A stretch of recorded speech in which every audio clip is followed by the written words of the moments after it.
Hello friends and viewers, இந்த video நம்ம எதை பற்றி பார்க்க போகிறோம்னா, இப்போ ஒரு சப்ஸ்கிரைபர் வந்து ஒரு கேள்வி கொண்டு கேட்டிருக்கார் இந்த போஸ்ட் இந்த கமெண்ட்ஸில். ஸோ அந்த கேள்வி என்னென்னு பார்த்துட்டு அதுக்கான ஆன்சர் எப்படி சைக்காலஜிக்கலாக வருமென்றதான் இந்த வீடியோவில் பார்க்க போகிறோம்.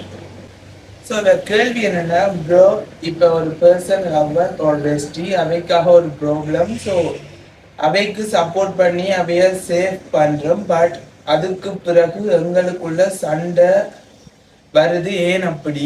ரெண்டாவது அட் த சேம் டைம் அவைக்காக நாங்கள் இப்படி செஞ்சோம், அவை எங்களுக்காக உண்மையா இருக்கையில ரெண்டும் போது சண்டை வரும் இல்லையா? ஆன்சர் வேணும் ப்ரோன்ட்டு ஒரு ஆள் கமெண்ட் பண்ணியிருக்கார். ஸோ இந்த வீடியோ நீங்க ஃபுல்லா பாத்தீங்கன்னா விளங்கும். இந்த வீடியோ லிங்க் நீங்க ஃபேஸ்புக்ல இருந்து பார்த்து வந்தீங்கன்னா மேலேயும் இருக்கும், கமெண்ட்லயும் இருக்கும், டிக்டாக்ல தெரியல. ஸோ நீங்க ப்ரொஃபைல போய் செக் பண்ணி பாருங்க, இன்ஸ்டாலையும் அப்படித்தான். ஸோ மறக்காம செக் பண்ணி பாருங்க guys, கட்டாயம் பாருங்க guys. Thank you so much.